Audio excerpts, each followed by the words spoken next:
Good morning, everybody. It's John from Veganism Kills. It's 12:28. Oh, should be saying good afternoon. December 12th.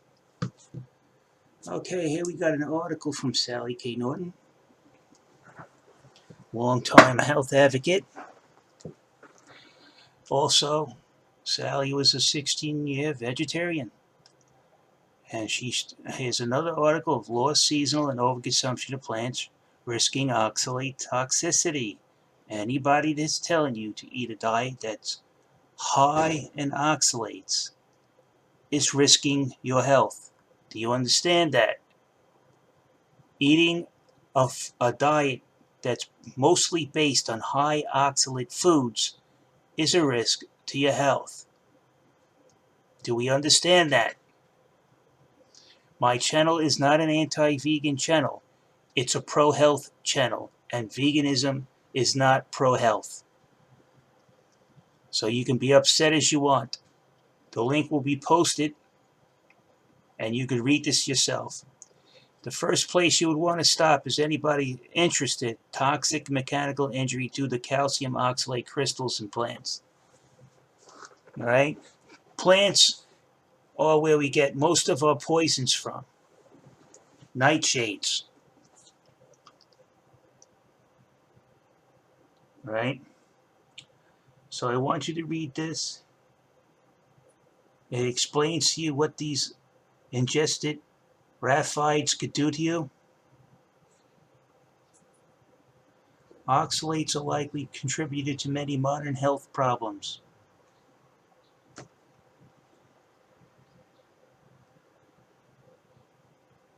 Healthy food promotion, superfoods, and lost seasonality.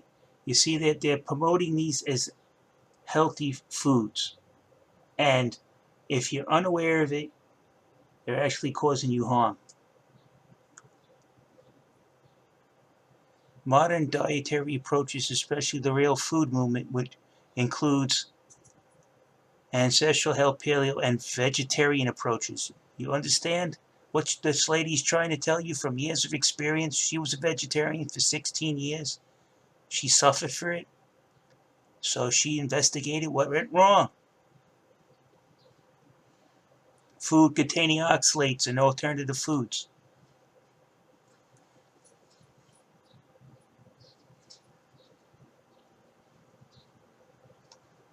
You know, even black pepper.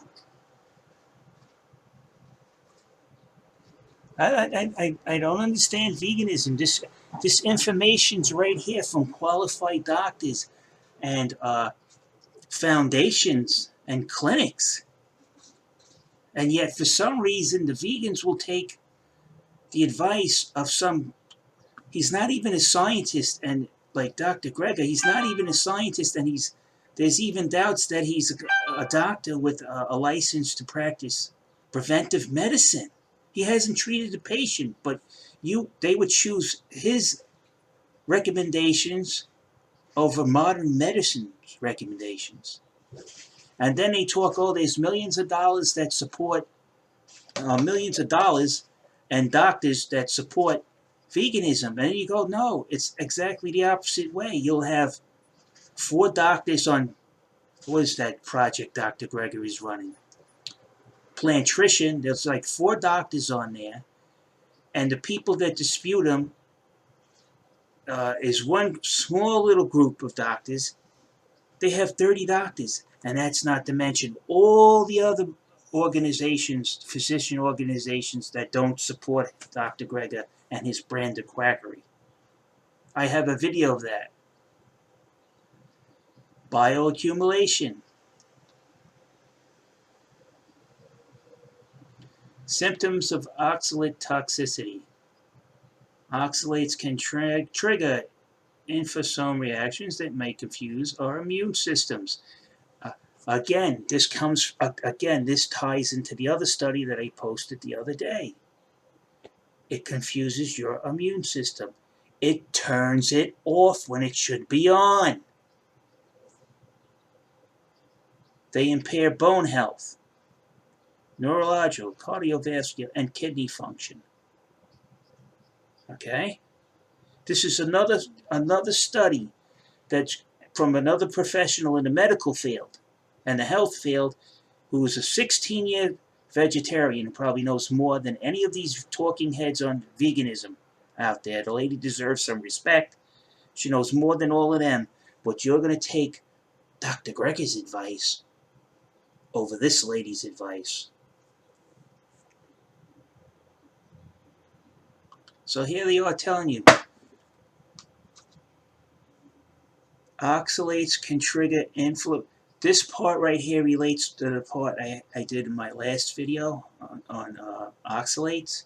That oxalates actually can turn off your autoimmune system. Here it is. This is the second source. Oxford just came out with a study.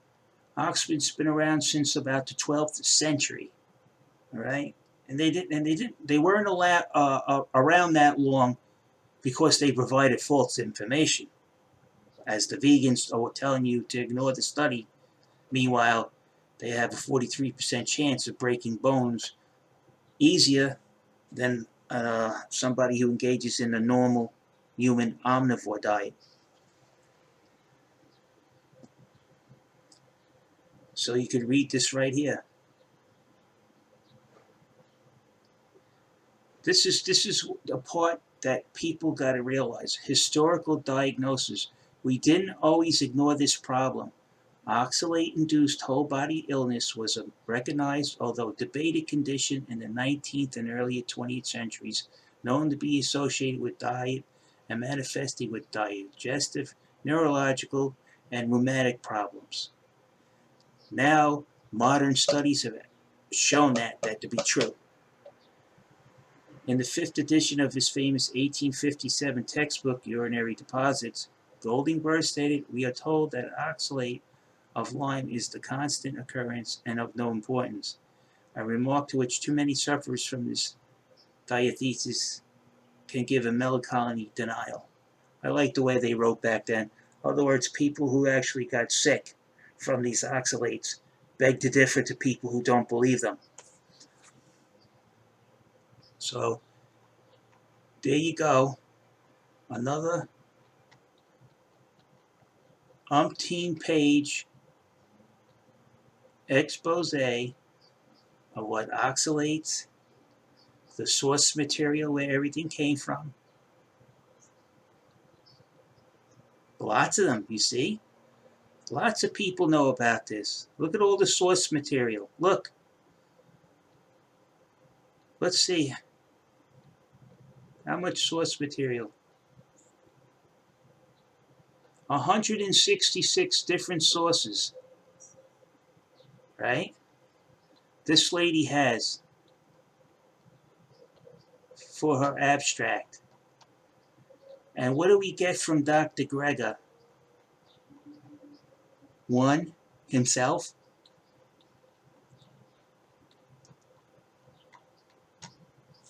There you go, people. Read it for yourself. Vegans, save yourself. I implore you. Some of you out there are a little bit mentally ill. If what I'm hearing is some people have actually gotten off of veganism that I have talked to, and they went on to a normal diet, and lo and behold, they didn't have to take any more meds. Their psychological problems stabilized and went away.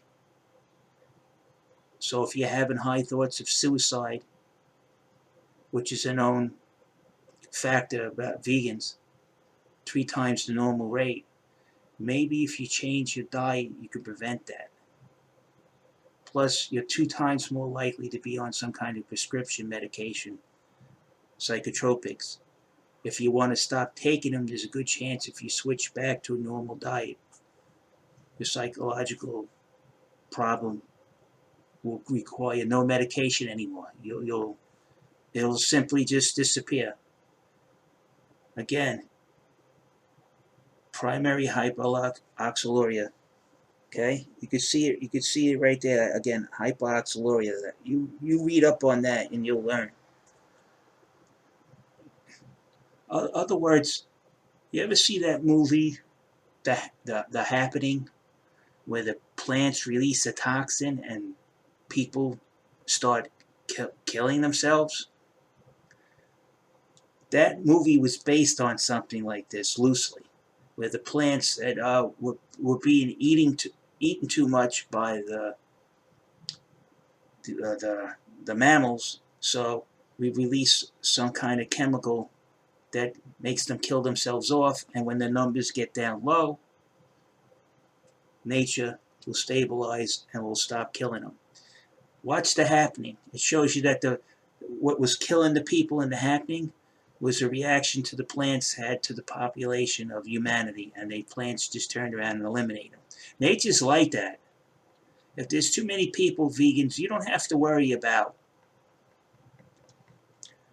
the earth ending. The earth will end you. It knows how to balance itself out. It has its built-in checks and balances. That's what happens when you evolve over millions, billions of years. Humans are just another kind of animal that if we get too many, nature takes a big giant foot and just steps on us like cockroaches. All right, I'm out.